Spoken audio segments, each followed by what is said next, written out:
We are live. Michael, thanks for being here. My pleasure. Thanks for inviting me. Absolutely. Yeah, so we were connected by Dr. Glover, wrote No More Mr. Nice Guy.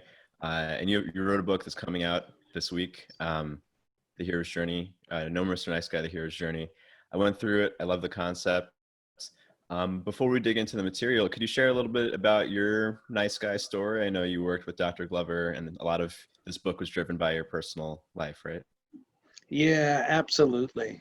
I was, I'm a recovering nice guy, like a lot of people out there. And I, I'm not the typical nice guy in that I'm not kind of compliant and passive. I kind of go the other way. I can be a bit of an asshole sometimes. And, um, because I'm oppositional, but nonetheless, I still have the same underlying emotional dynamics.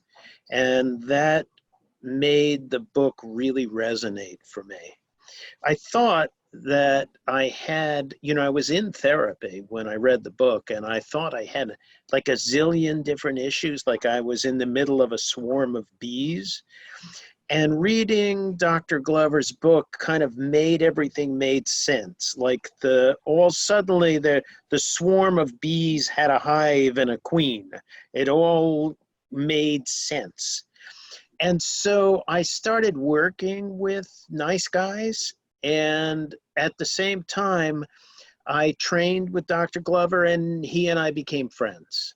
And he comes up here sometimes and stays on the boat that I live on. And we have conversations, and we, shoot the shit about life and love and food and wine and women and everything. And so it's become a really rewarding friendship in my life. And at the same time that I was becoming friends with him, I was also working with a lot of nice guys. And what I discovered is what they told me, which is, hey, I really resonate with Dr. Glover's book, but I can't really fully utilize the breaking free activities to get where I want to go. There seems like there's a missing piece, or it's a longer, more complicated journey or path, and this is not really a full roadmap to get there. And so I said that to Robert, Dr. Glover, and I said to him, you need to write a workbook to go along with your book. And he said, I don't want to. So I said, I'll write it with you. And he said, I don't want to. You write it. So I wrote it. And it started out like as a simple companion workbook, almost like blank lines with a couple of sentence exercises, but it kept growing and growing. And then the hero's journey part got added in. And now what it is it's a complete kind of companion guide, so that it follows, for the most part, Dr. Glover's book chapter by chapter, but it adds extra chapters and it adds more material. And with each chapter, it gives you like 4 different exercises to do. And with each exercise, there's a number of operationalizable steps and an example, so that you can take this after you read No More Mr. Nice Guy. You can take my book and work through it exercise by exercise, chapter by chapter, and it will take you through a whole process of growth and change. Well, I'm curious. So if you didn't see yourself as a nice guy beforehand, what had you pick up his book in the first place? Oh, I was like a lot of guys. I get motivated by things like failure, embarrassment, shame. I can't get laid. I can't, my life doesn't work. And that was what was going on. I was having a particularly bad dry spell with regard to women. And I thought, okay, my whole life, I've never done this before. I've never like tried to pick up girls, or I did in college, and it didn't work well at all. And so, and I in fact, somebody was trying to teach me who was a really good pickup guy. It's just fabulous. They called himself Horny Ed, and he really knew how to pick up girls and get them into bed. And he tried to teach me, and I couldn't do it. Just couldn't do it. So I was terrible. So I thought, okay, I'm finally going to learn how to do this. And I went on Amazon to buy, all these books on how to pick up girls and get them into bed, like The Mystery Method and Neil Strauss's The Game, and any other books that I could find about how to be a badass and get laid, right? So one of the books was No More Mr. Nice Guy, and I really thought it was going to be, how to seduce women by being an asshole. And of course it isn't. It's about how to be, to move out of, kind of passive compliance and into assertiveness and authenticity. And it really just shook up my way of thinking about myself. And so I immediately kind of threw away, I stuffed all the other books in a drawer and said, this is what I really want to work on. This really feels like me. This really feels like the way that I want to grow.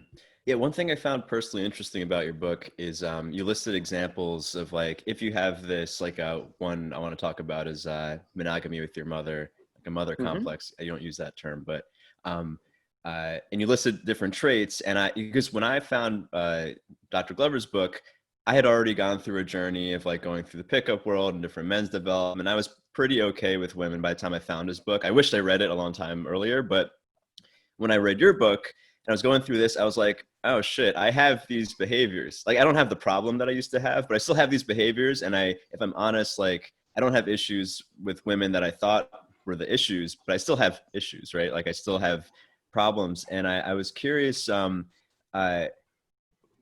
what your take is on pickup guys who found like quote unquote success, like where they're maybe getting laid but still have these nice guy issues, if that's something you come across much. Yeah, I do. Well, I can't say much, but I do come across it. One of the things that happens if you're successful at antidotes, sometimes they feel like that's enough. And what I mean by that is all of this stuff, like getting laid a lot, getting rich, getting famous, getting this, that, or the other thing, they're antidotes to a deeper emotional problem, which is a kind of a sense of low self-worth. And so if I fuck 100 women or 1,000 women, then I feel good about myself. If I make $1 billion, then I feel good about myself. If I marry this goddess, then I feel good about myself. As opposed to, I feel good about myself, and now I'll go out and do these other things. I'll do whatever I want. And so guys who have been successful with women, they need to find out that they're dealing with antidotes. And once they do, like you're talking about yourself, yeah, okay, maybe you got laid a lot. Maybe you were very successful and you still discovered a sense of either hollowness, emptiness, low worth, that you're still doing behaviors that don't work. Yeah, I mean, because basically what I went on this journey before, like the red pill community was known as the red pill community, but I basically learned how to not be too soft. I've maybe been a little too hard. I mean, I haven't had my heart broken, but I haven't really had the close relationships that I probably want you know, Mm-hmm. in my life. And it's been extra, even before I read your book, I was thinking about this because of my recent patterns of like, well, I'm not unhappy, but I don't want to do what I'm doing forever. But unlike when I was getting rejected all the time, there wasn't like an acute problem to attack. It was like, well, I just don't want to do this forever. And Right. I know this is maybe a vague question, but I was wondering how you deal with someone who has like that antidote on top, where like they don't have an acute problem anymore, but they have like a long term. I hope I'm making sense here, but Yeah, one of what you're reminding me of is that my definition of wisdom, which is making better mistakes. So there is no such thing as not making mistakes in life. And what you do is you kind of ramp up. So you're in a much better situation. And what you're saying is, hey, I'm in a situation that works. It's not where I really ultimately want to go, but it's pretty good. And it's certainly a lot better than where I came from. And I would say, yep, uh-huh. Um, and you can always go back to this because you know how to do it. The question is, do you want to do something else? And here's where something that I'm very, very big on comes in, which is choice. You Everybody gets I'm a kind of an existentialist, and what I believe is you have the freedom to choose. Everybody has the freedom to choose. Even if your choices are very limited, you still have the freedom to make that choice.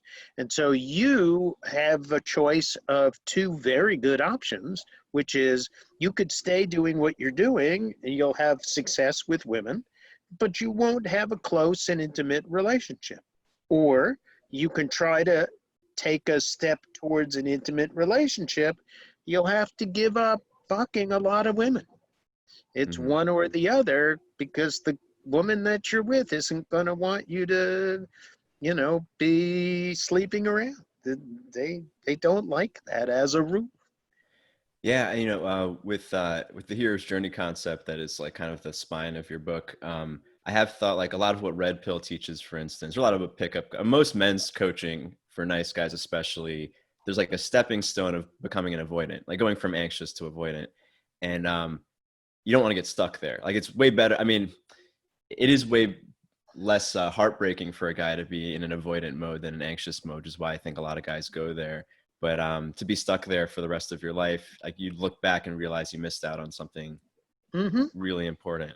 But it's hard. It's hard when someone's got like the halfway goal to convince them to let it go. That's kind of what I've been feeling the last few years. I've worked my whole life to get to this point, and I already want to move on, which is a little frustrating when I think about my journey.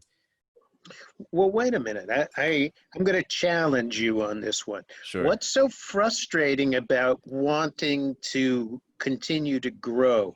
It's that you don't get to reap the rewards. You could I fuck think a few so. more women.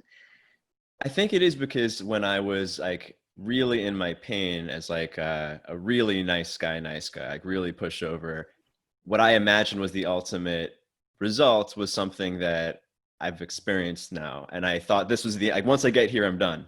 And like now I got here, it's like, oh shit, there's another peak to climb. Like, God damn, like I thought I was done. Like that's the frustration. Huh. Well, you know, I have some good news and some bad news. All The right. good news is you just discovered one of the key pieces of life. The bad news is, yup, you're right. It never changes. There is always another peak. There is, I think if you got to the end of my book, there's a quote from Bob Dylan that goes, he not busy being born is busy dying. And so, yep, you got to the top of the mountain. You can stop and take a rest for a while, but if you get stuck there, you will stagnate. Mhm. Today's epiphany is tomorrow's banality, and you gotta stop, enjoy yourself, and then get up, get your backpack on, head for the next peak. Cool. One of the related to that, one of the chapters I really appreciated, I think it was towards the end, like chapter 9 or something, on picking the right partner, or you talk about Hmm. picking the right partner. That, if I'm honest, that's probably my biggest fear. I mean, I think that's probably many guys' fears with commitment, or um, and That I they'll was, pick the wrong one. or something like that. Like I didn't mean to just speak about my personal experience, but I hope this is You know relevant to what? everyone. Yeah. No, do it because that makes this kind of richer and more alive, Cool. Cool. rather than just abstract questions. It's got some emotional heat to it, which is which is great. Okay, cool, cool. So something I've noticed in myself was, I went from anxious to being avoidant, maybe been a little too avoidant. And my last couple relationships, I've gone into them thinking I'm not going to be avoidant. I'm not going to be avoidant. And I've ended up maybe going too far the other way, where I basically like readopted some nice guy issues, or I readopted, like something I've noticed in myself is that in my recent relationships, I've been easily manipulated by guilt, which is something I've Hmm. tried so hard to not do, in like not being a nice guy and holding my boundaries. But now when I do that, I kind of feel like I'm being an asshole again. And I'm like, I don't want to be an asshole. It's been honestly challenging, because I'm going back and I'm like trying to do the opposite of my instinct now, but it's putting me back where I was. And this has been the most challenging thing for me Hmm. in relationships lately. Huh. So you talked about chapter 9. Did you get to chapter 10? It's Uh, on assertiveness. yeah. Sounds like you keep going back and forth between passivity and aggression, or between availability and unavailability. Mhm. And I want, and it sounds like what you're doing is trying to impose a system from the top down Mhm. or from the outside in. And what I mean by that is you go into a relationship saying, I want to be more this or more that or more avoidant or more accessible or more, as opposed to, here I am with this person in this moment in time. What do I really want right now? Mhm. That's all. What do Mhm. I want? How do I feel? What do I like? What do I want? And just saying it. And like, as I'm looking at you on the screen, you're looking at me very clearly and very directly, and you feel very genuine to me, very, very authentic, very honest. And I sense, okay, here is this man. I, you know, I see him, I trust him. If he said to me, I want this, I would believe him. Mhm. And so it's about coming from the inside, and feeling your way through life, rather than coming from the outside and imposing a system that you and your partner have to fit into. Mhm. Yeah, one thing that clicked for me, I want to talk about the monogamy with your mother chapter. But one thing I noticed when I was reading the list of like, these are behaviors you might have. One thing I realized was, even if I have like this, I've learned to be this way outwardly, there is like a insecure boy in me and it's caused issues in my recent relationships, where I meet someone, I'm trying to be present, I really enjoy them. I open up in kind of an attached, like super romantic way, because that's generally what I feel in that moment, but it's maybe coming from a needy place. So she thinks, oh, he wants to be together forever. But the truth is I didn't. Like, I kind of maybe became overly emotional, because there was a part of me like that, but then like reality sets in, and I've ended up hurting a lot of women unintentionally that way, by maybe being too open, and then like being, oh shit. And I wonder, like, I guess, what do you think about that? Is there a way to heal that piece without ending up causing this pain with women on the outside? I think so. And uh, I have two answers. Um, they're both yes, but one of them is, you can do it on a deeper level, and you can do it at a kind of present moment level. The deeper level is, when you get the sense that, oh, I need this woman to make me whole. I need this woman to complete me. Oh, this is the one, this is the goddess who holds the key to the kingdom of heaven. And if I get her to love me, or if I get her in bed with me, then I'll live happily ever after.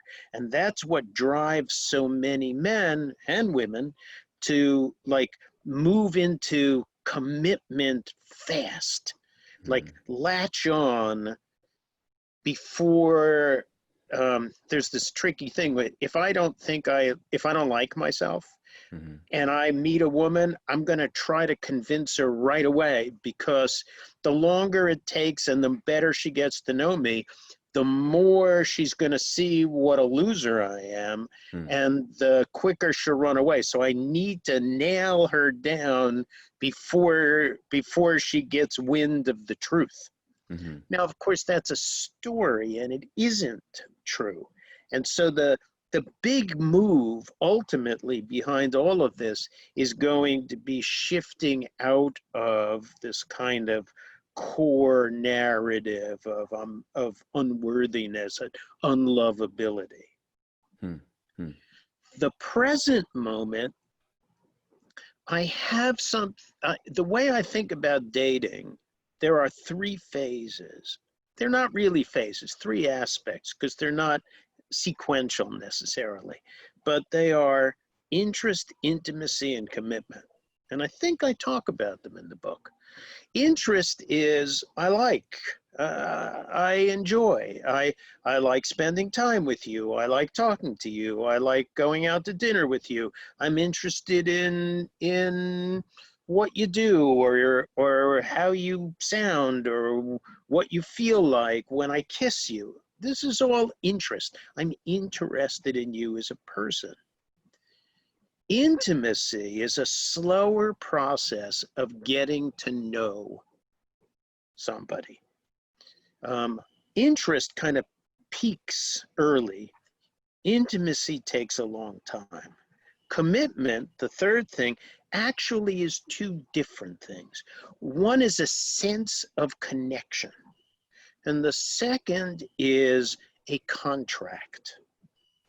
And it's the second meaning of commitment is where people start to get in trouble, because they offer essentially a contract before one is really appropriate.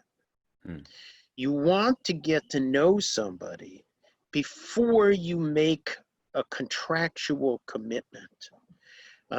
Before you say, let's move in together, or let's get engaged, or let's get married, or I love you and I want to be with you forever.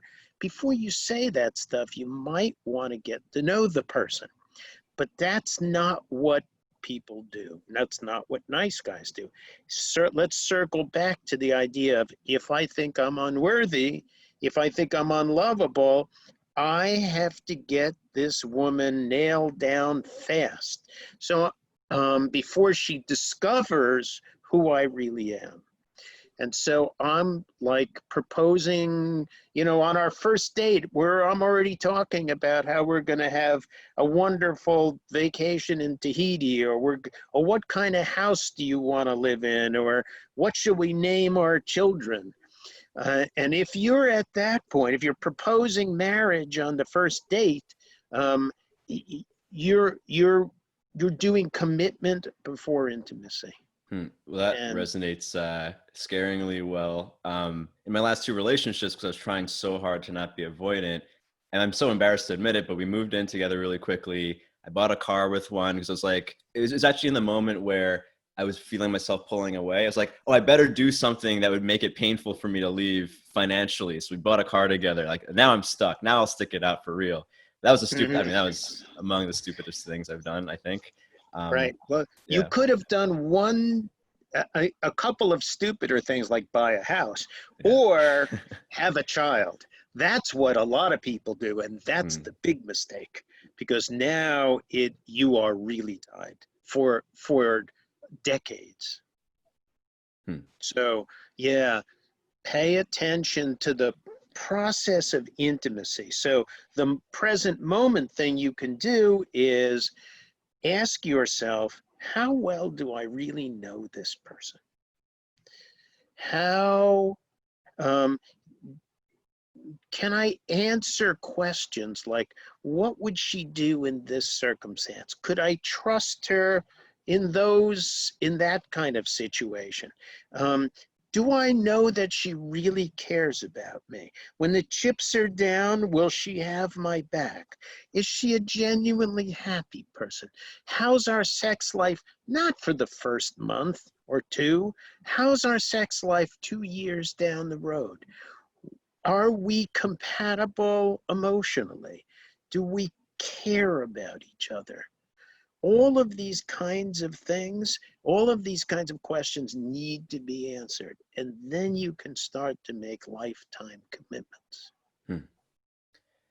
What do you say to guys who did make the mistake of having the child too soon or getting married too soon or whatever? Because I mean, at that point, those are the guys who are probably the most challenged by recovering from nice guy syndrome because they're stuck in something, right? They either have to get divorced or they have to fix a Yep. mess that they've created over years. Like, what do you do then? Besides hire a good lawyer? Yeah. Or what if they, you know, I mean, many marriages are savable, of course, but it's a very challenging thing if for the last 7 years you've conditioned your relationship in a negative way. Yeah, that's right. Um, and what do you do?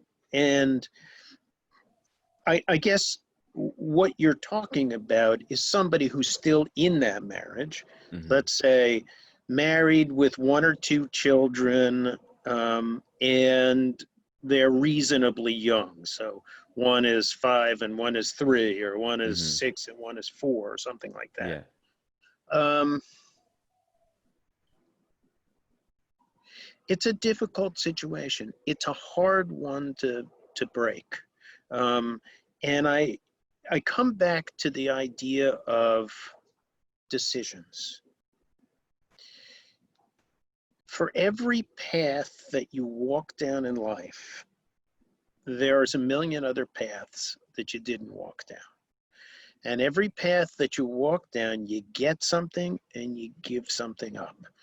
So you can stay in the marriage and try your best to improve it.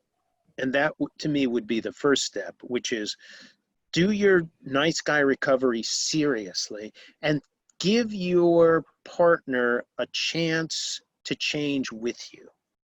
If need be, get couples counseling. Let her read No More Mr. Nice Guy. Show her how you're trying to change. And if she can go along with you, the relationship will improve. And you kind of owe it to your kids and your commitment and your life together and your wife to give that your best shot. Go all the way in and try your best. And then if it doesn't work out, A, you can say, I tried my best. And B, you can leave then in a kind of a, hopefully a guilt-free basis, and you can set up something for your children and with your children that's going to work. We live in a world where more than half of first marriages end after 4 years. So um, it's a world with a lot of divorced people. There's Hmm. plenty of institutions in place for that. And so you try your best, and if it doesn't work, you're going to have to cut the cord. Is there certain signs you look for, like a point where like, okay, if these things happen, it's time to get divorced?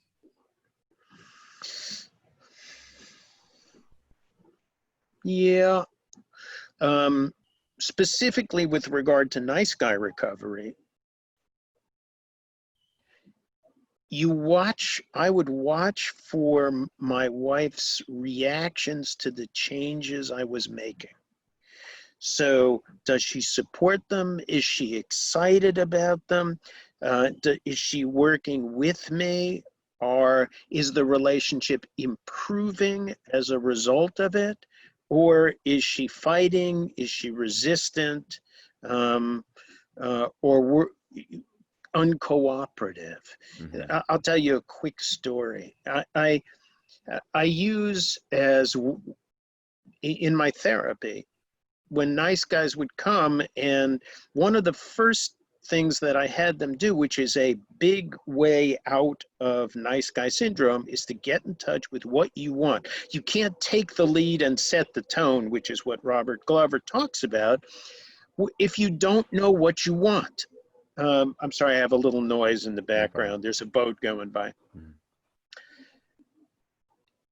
And in order to do that, you get hold of what you want, and then you come and you announce it.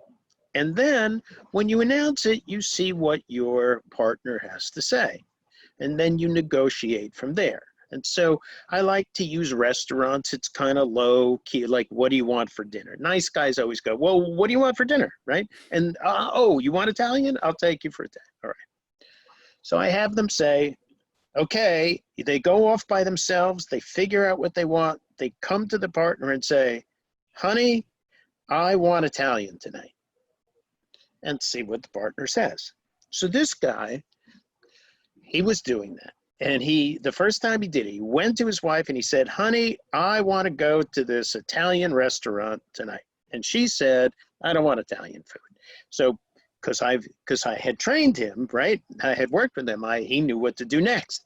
The next step is, okay, honey, I'll tell you what, we'll go where you want tonight. And then on Friday night, we'll go to the Italian place I want to go to. And she said, fine. So they went off to whatever they had, sushi or whatever. Come Friday night, he said, okay, we're going to the Italian restaurant. And she said, no. At that point, to me, the relationship's over. Mm-hmm. Because I have a partner who just lied to me. Mm-hmm. And will not keep her commitments.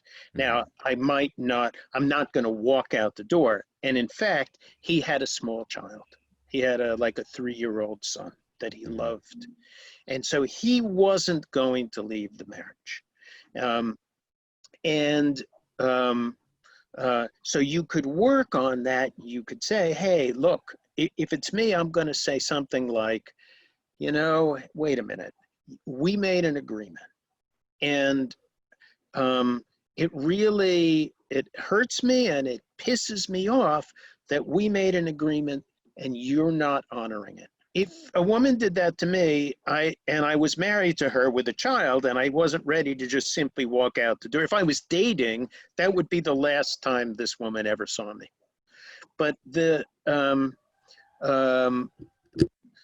I would say to her, if I were married to her, I would say, look, honey, we had an agreement and you're not abiding by it. And that really hurts me and it pisses me off and it makes me unable to trust you. And I can't stay in a relationship with someone that I can't trust. So if you're not going to live by your agreements, then we have a very big problem that we need to work on. And the next step, of course, is, and if we can't work on it and if we can't fix it, then the relationship is over. Because mm-hmm. I won't be in a relationship with someone I can't trust. Mm-hmm. So I would say similar things to guys out there can you make the relation, take a look at the problems and take a look at your part. Don't worry about her part. Clean up your side of the street, work on yourself and see if things get better. And if they get better, stick around. If they don't get better, it might be time to send the relationship to a long overdue grave. Mm-hmm. What do you say to guys? It was a topic in my men's Facebook group where a lot of guys recognize, I need to figure out what I want. I've been living for other people my whole life, but a bunch of guys have commented like, I've lived my entire life for other people. I can't figure out what I want. Like one guy was posting about how he can't even decide what socks to buy because he's always deferred to someone. What do you say to someone who's in that position? I don't know if I want Italian. That might be my next book. Which will be called Reanimating Desire. You know, getting a, you know, finding out what you want and getting a better life as a result. So what I tell people is this: start at a very low level, like what kind of socks you want to buy, or where to go for dinner. So this is always my favorite because most guys, like anybody you're talking to, has not starved to death, right? So therefore, when they've been left alone, they figured out what they wanted to eat. So they're capable at a basic level of asking themselves what they want, right? So they can do it. But it's much harder in the company of somebody else. And there's reasons for that I won't go into. But when it comes time for, you know, what movie do you want to see, or what dinner, what restaurant do you want to go to, we all kind of collapse. Like, I just can't do it, right?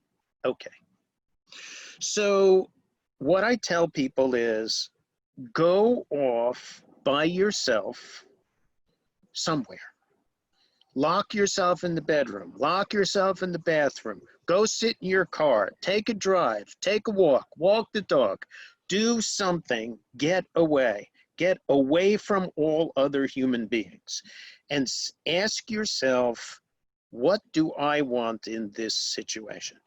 If this other person, you don't fall in the trap of what, I go off by myself and try to figure out what she would want, or say something like, oh, she would never want that. Don't do that. Ask yourself, what would you want if she did not exist? Or if this were your last day on earth, what would you want? If this were your last day on earth, what socks do you want to die in? If this was your last meal before they took you to the electric chair, what would you want to have tonight? And you're not allowed to emerge from isolation until you have that answer. Mm-hmm. So a lot of guys try to figure this out quickly, or they like the guy who said, I can't figure out what socks to buy, he was probably standing in a store. And so he felt a lot of pressure.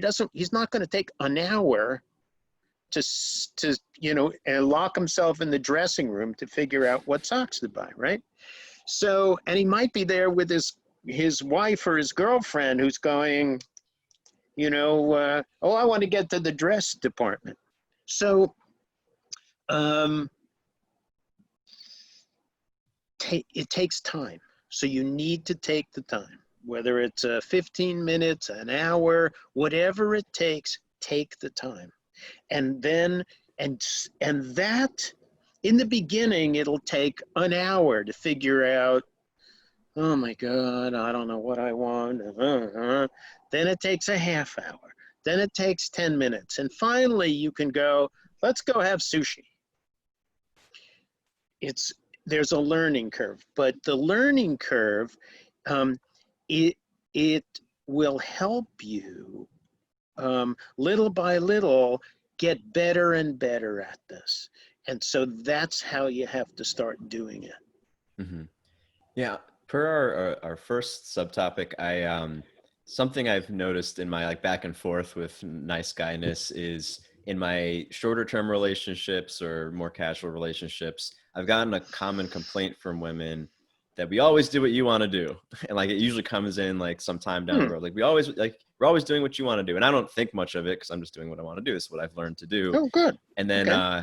But then I ended up she ends up getting really resentful at me. And then when I'm in a committed relationship where I'm trying not to be avoidant, I'm trying so hard not to do that, I end up deferring all the time. This might be the same answer as before, but is there something you'd give a guy who's maybe going to both extremes? Well, you're going to both extremes.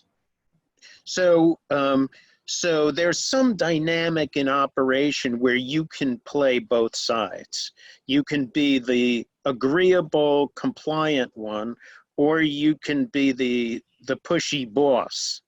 But it sounds like, and one of them is passive and one is aggressive, but you can't be assertive. Passive people, if I'm passive, my needs don't count, only yours. If I'm aggressive, only my needs count and my wants, not yours. If you're assertive, both of our needs count, and you have to learn how to do it. So it's kind of like, here's what I want.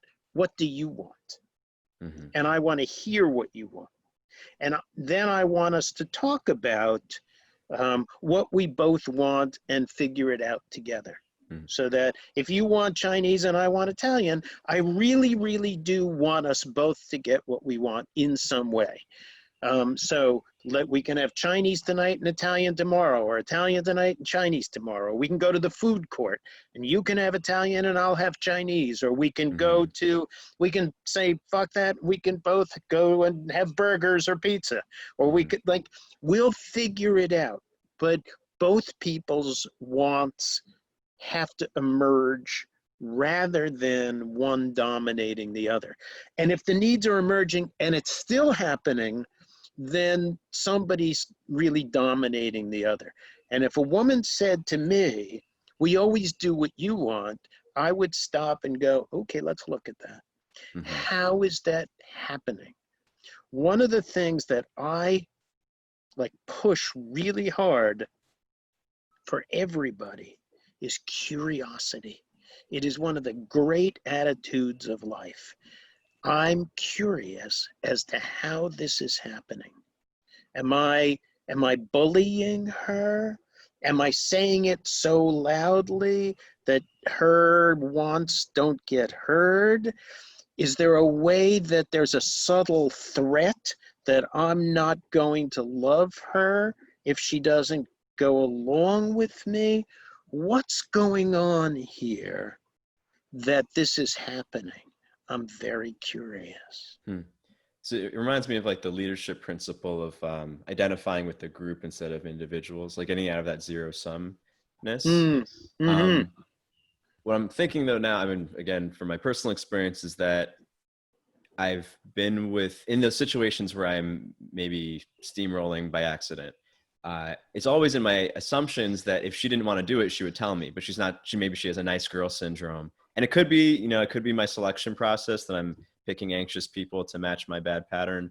But I was wondering if, like, what if you're dating someone who is being a nice girl, or she's not meeting you? Like, do you train your partner, or what do you say to guys in those situations?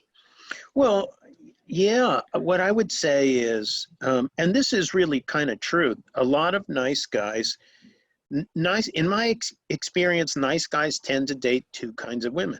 They date nice girls and they date bitches. Pushy, emotionally reactive women, or compliant women, aggressive women or passive women, because they're either passive or aggressive. Some nice guys are just wedded to compliance and passivity, so they will always pretty much date dominant women. But some guys like you and me go back and forth. And what I would say is the best thing you can do is shift out of that into a more assertive approach, and see whether the woman can go with you. I would say, like, right now, I'm dating somebody who has a tendency to be passive and compliant. And so I work to make sure that she says what she wants if she can.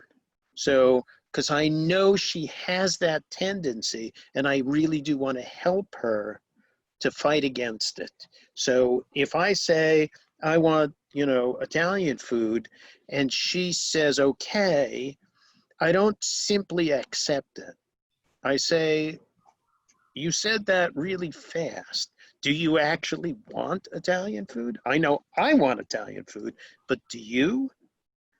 And that prompts her to think about, I said, take your time. There's no rush. You can take an hour if you want and think about what you want. It's okay with me. I can wait. I won't die of hunger. and then she'll actually kind of think about what she wants, and then I hear what she wants, and then we can work on it together. Hmm. So I encourage that. Yeah, something that's Because dawned on. Go ahead. Sorry. one more, everything is co-created in a relationship. So if I'm a nice guy and I have an emotionally dominant woman, I've helped create her dominance by being such a doormat. Hmm. And if I'm getting what I want all the time and she's going along with it, I've created her going along with it, and she's helped create my getting what I want all the time. So in addition to curiosity is communication. Hey, let's talk about this. Let's talk about how this is happening between us. That's actually the best thing to do. Hmm. Yeah, I was just gonna say, like, something that's dawned on me in the recent years is that how secure your partner is largely how you interact with them. Like, you can, I Mm. guess, a goal is to make each other secure, find ways to make each other Mm-hmm. secure. Yeah, and Yeah. I mean, I guess I haven't really done it outside of the bedroom, but certainly during Me Too and since then, I've been like overly communicative about consent, and like you have to really say yes, you know, I mean, for many reasons. But I mean, this is a principle that I guess works or is important for everything, even dinner. Right. Agreed. And particularly with sex, because it's so loaded emotionally. But it goes along with what both Dr. Glover and I agree, which is take your time, wait on the sex. Not because of some kind of thing like, oh, it'll feel much better when you do. That's not what I'm talking about. What I'm talking about has to do with the idea that goes back to intimacy and commitment. You got to get to know somebody. Having sex with somebody kind of, it forms an attachment that you might not actually want to have. Mm-hmm. So, um, um, so by the time, I've never had a problem with this, because by the time I'm ready to have sex, the woman is trying to have sex with me. Mm-hmm. I may actually keep her away for a little longer than she wants, Mm-hmm. because I still want to get to know her. Mm-hmm. Women have the same emotional issues as men. So you take a woman who doesn't like herself that much, she may be throwing herself at you because she wants to get loved, and she doesn't want you to see that she thinks she's a loser. And so if she climbs into bed with you, then there's an attachment, and oh boy, we're in it now. Mm-hmm. So take your time. That's what I would say. Then you don't have to worry about Me Too. You don't have to worry about consent, because the sex will be desired by her, by both of you. I want to talk about child development, but actually, maybe before we get to that, I had mentioned it twice. Could you speak about the monogamy with your mother concept? Because I think this is one of the Sure. uncomfortable things that I think are very important, especially to this generation of men. Yeah, and it's also it's really uncomfortable and not very well understood, I think. Of all the ideas in Robert's book, it it's the one that I think people have the hardest time both grasping and wrestling with.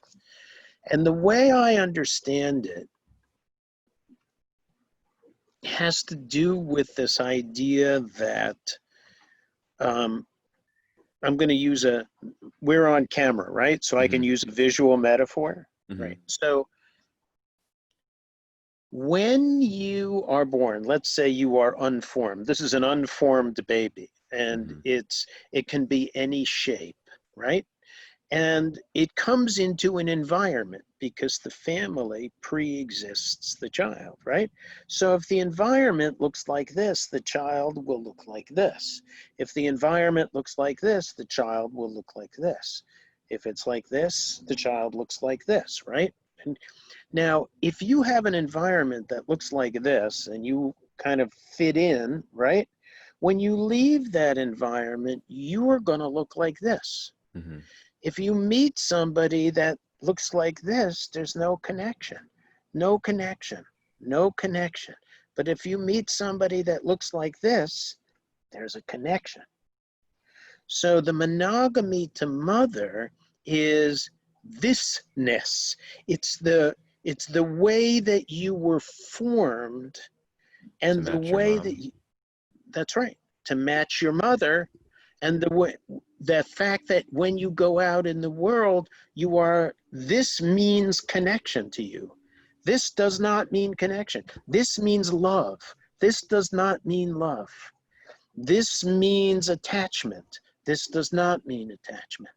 And so you are looking for something that you had. To take one more step, and this is a deeper step, you are looking for something you had when you were very, very small, like from birth. Mm. That the relationship between a mother and an infant is profound. And there is a sense of connection and care and nurturance from a helpless baby to be taken care of by a loving mother. So I'm wet, she makes me dry. I'm hungry, she feeds me. I'm cranky, she calms me. I'm tired, she rests me, puts me to sleep. And there's some deep well of memory of that, that on an adult emotional level, the equivalent of that, a woman who takes me into her bed, a woman who kisses me, who wraps me up in her arms, who tells me that she loves me and that I connect with like this, makes me feel on a very deep level that sense of primal connection. And so we are always looking to match what we had. That's the way we know what love looks like. Hmm. And is the idea that nice guys have like a more like solid form and like other people don't, they can mix up and connect with other women? No, I think it's that nice guys, um, part of what, not that nice guys always come from a family where the mother is dominant, but there's, I think, a greater sense of attachment to the mother. Children tend to attach more to one parent or the other, Mm-hmm. and nice guys in some way tend to be more emotionally attached to their mothers than their fathers, and in certain ways are trying to be different from their father. So if the Mm-hmm. father was absent, they're trying to be present. If the father was angry, they're trying to be kind. If the father was a workaholic, they are nurturing. If the father didn't pay any Mm-hmm. attention, they're all ears. Uh, to help the mother who's actually struggling with the father. So in a sense, a lot of nice guys get trained that way by mothers who aren't getting what they need from fathers, Hmm. and the child kind of fits in there. Hmm. Well, that resonates. I definitely have spent much of my growth trying to be the opposite of my dad, Hmm. semi-consciously, and yeah. Um, so I mean, I don't mean to open up a whole thing, but like for a guy who identifies this himself, or I'll give like a personal example. I have noticed that probably the type of woman that is rationally best for me, I often don't find super compelling. Maybe it's a maybe overly general way to put it, but I tend to be drawn to women that are probably not the best thing, but they fit something. What do you say to a guy who just keeps being drawn to clearly the wrong woman or something like that? Or they genuinely find a negative trait to be attractive for some reason.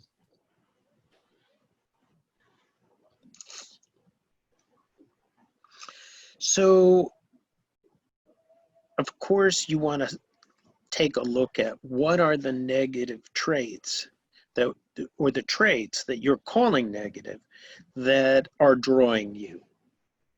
And you have to be curious, and you have to ask yourself, what's so great about these traits that I think of as negative? And I can't tell you the number of times I've said to one of my patients, you know, what's so great about this thing that you keep being attracted to? Because it looks pretty terrible to me. And they say, oh, yeah, it's terrible. There's nothing good about it. And I say, there's got to be, because you keep doing it. You keep going there. I've read the brochure. It's not very appealing. So we're like, what are you doing? And they say, no, no, no, it's terrible. And I say, bullshit. And then we start to look at it. And then what we discover is whatever it is that they're talking about, that they think of as negative, has a lot of hidden positive, a lot of hidden attractive power. It may not rationally be positive. It may not be good for me, but it sure feels good in a certain way. And B, oftentimes you can wind up in the same negative place because you don't know any other way to go. Here's a, you know, I haven't talked about this in a while. So here's a metaphor that I came up with one day that I really like, a visual metaphor. You're in the jungle, right? And you're in a clearing in the jungle and you want to get to the city. You got to get out of the jungle, get to the city, right? And you look around and there's no way to go except in one direction, where there is a wide, well-lit superhighway. So you go down the superhighway to the city, and suddenly the highway ends and you fall off the edge into a swamp. And you're bitten by mosquitoes and the crocodiles and the snakes are coming, and you jump out and you run back to the clearing, right? And you say to yourself, well, that didn't work. I must have missed a turnoff, right? And so I go down and I'm looking for the turnoff. And as I'm looking for the turnoff, I fall into the swamp again.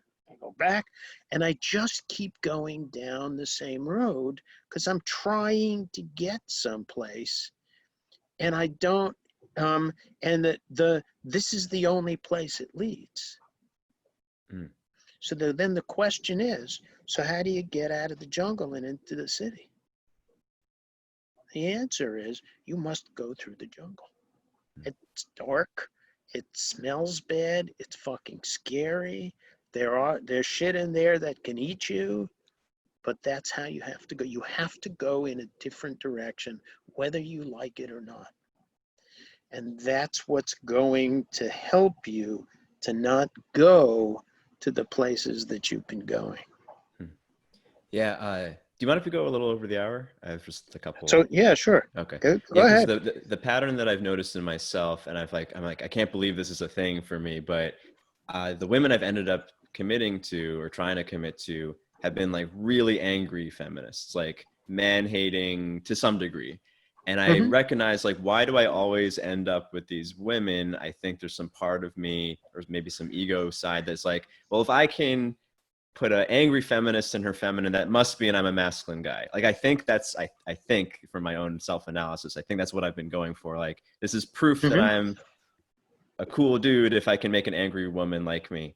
And I didn't even realize that I've equated anger at men with confidence. Like, that's just what I've drawn to. It was obviously is not the case. But so I guess the jungle for me is not being drawn to anger. But to be honest, like, whenever I meet a woman who's angry, I just like kind of assume she must be a high value woman. Like, it just like before it's pre-conscious. Yeah. All right. So there it is, right? There's part of it. There's two parts right there. One is angry women equal high value. Anger equals high value. And the second is if I can put an angry woman into her feminine, which means transforming her, right?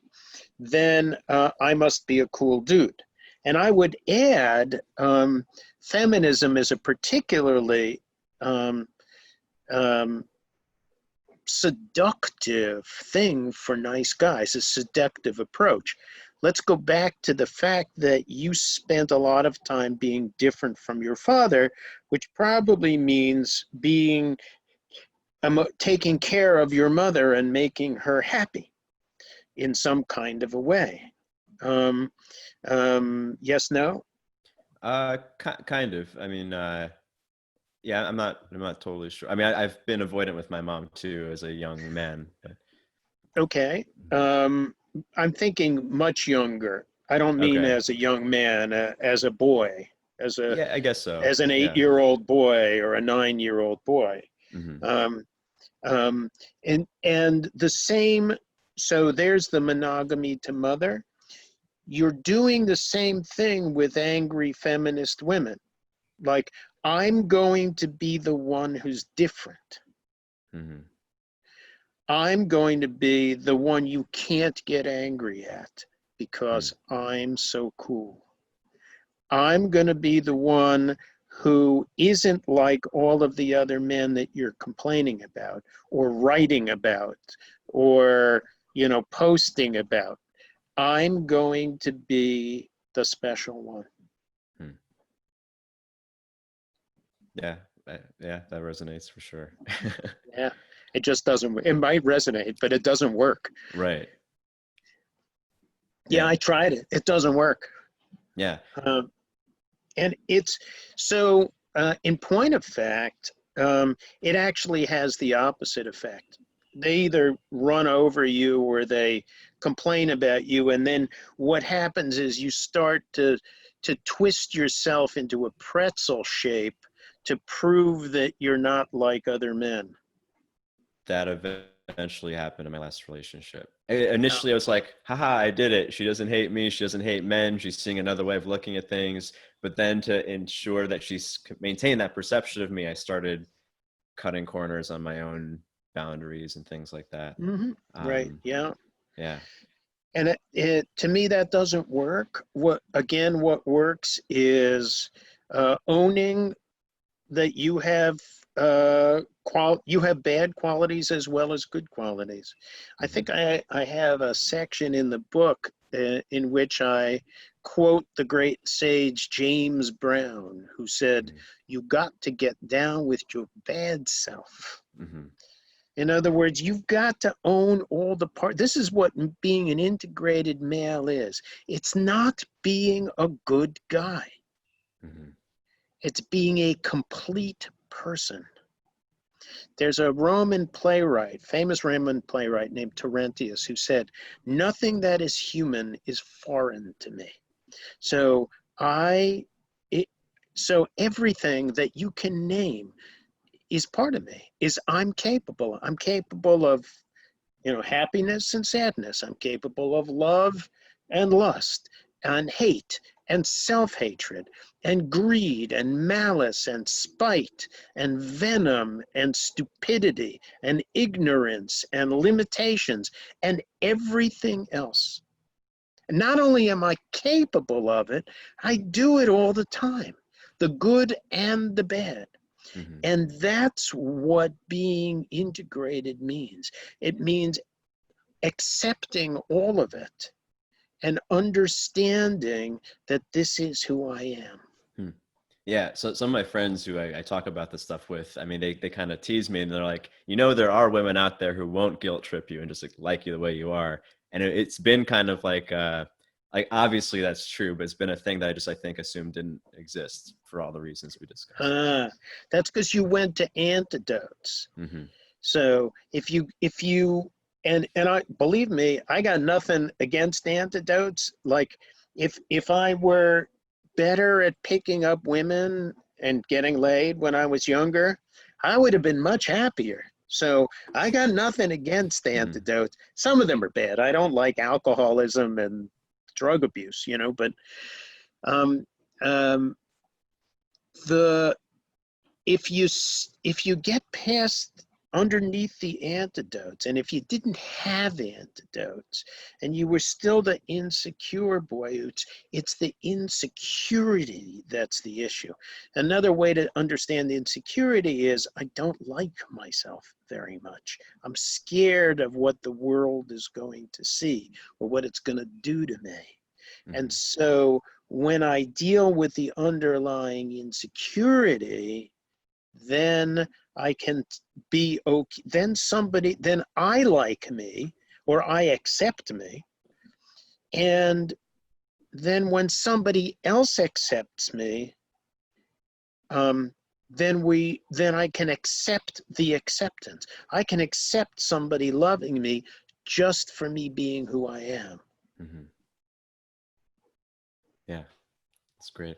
I have a lot to think about, I think, after this conversation, so I appreciate this. The last thing I wanted to make sure we spoke about is so much of this goes back to childhood, right?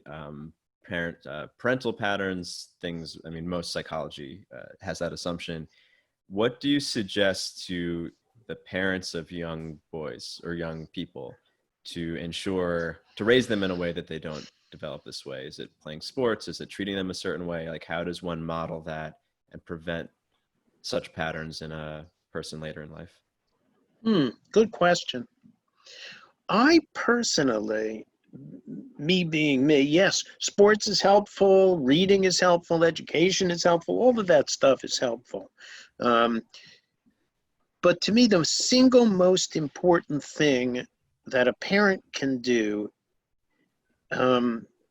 is emotional understanding. It's to be able to help the child by getting them to articulate what they feel, what they want, and hear it and understand it, and help the child to live in a world in which his voice is heard and his being is recognized, his feelings are honored for what they are, and they come to live in a world of other people's feelings. Now, I want to be clear about something because I can already hear parents going, you mean I'm supposed to give this kid everything he wants? No, absolutely not. But you're supposed to hear what the child wants and not punish him for wanting it. Everything is okay to want, right? The problem is, what do you do when the child wants something or does something you don't like?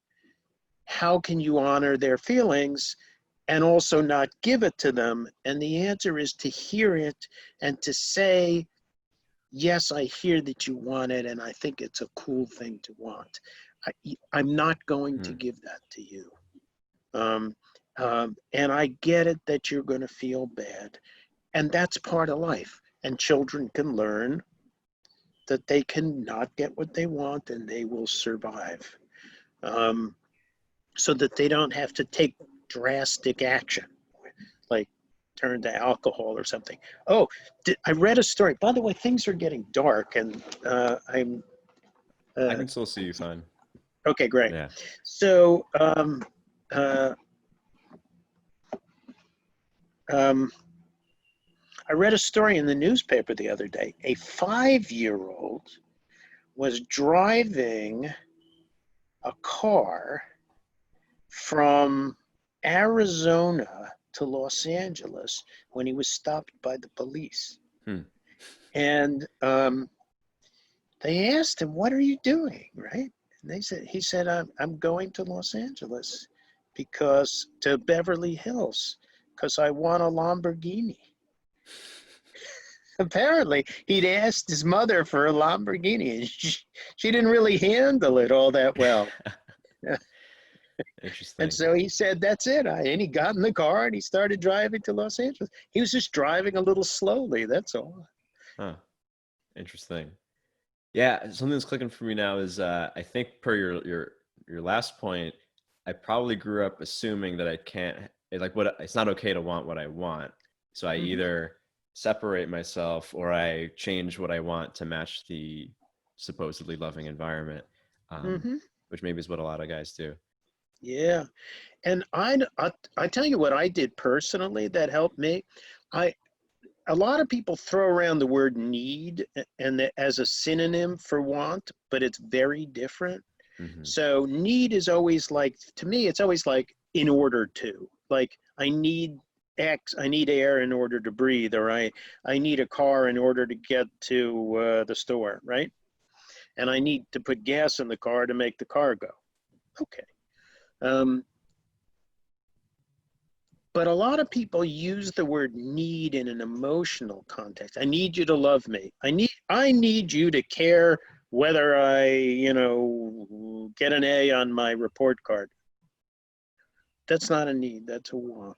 Hmm. And I switched a lot of this stuff to want. I want Chinese food.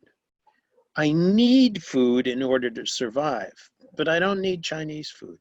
I Hmm. can eat anything and survive. I want Chinese food. And by switching from need to want, it has a different emotional impact. So if I say to you, interpersonally, if I say to you, I need this from you, and you don't give it to me, fuck you. What kind of friend are you? But Hmm. if I say, I want this from you, and you say, no, I don't want to give that to you, all right, I could live with it. Hmm. I Yeah, mean, yeah. The words I want, that's kind of what started the whole what socks should I buy thread in my group, because I was saying, like, when you say I want, you're declaring your desire as its own thing that's valuable. You don't need to have an external reason of why people should give it to you. It's just, this is what you want, and you have to that's stand by right. that. Right. Yeah. I want is a good enough reason. And I Yeah. don't want. I don't, that's a good enough reason for doing something. Yeah. Awesome. Well, Michael, this has been great. I really appreciate this. Loved your book. Comes out July 14th. Is that right? Yes, it does. Thank you On very much. Yeah, on Amazon and everywhere else. Anywhere else people can find your No, work? right now it's just Amazon, but Okay. I think it's not exclusive, so um, it'll probably wind up on Barnes and Noble and other bookseller, other distribution places. Awesome. And it's coming out. Definitely, the ebook is already set. The paperback will probably make it by July 14th. If not, it'll be a week later. Okay. And then I just got signed to do an audio book, and that'll be down a couple of months from now. Awesome. It'll be on Audible, I assume, and all that. Yeah. Uh-huh. Okay. Yep. Awesome. All right. Well, thanks again. This has been great. My pleasure.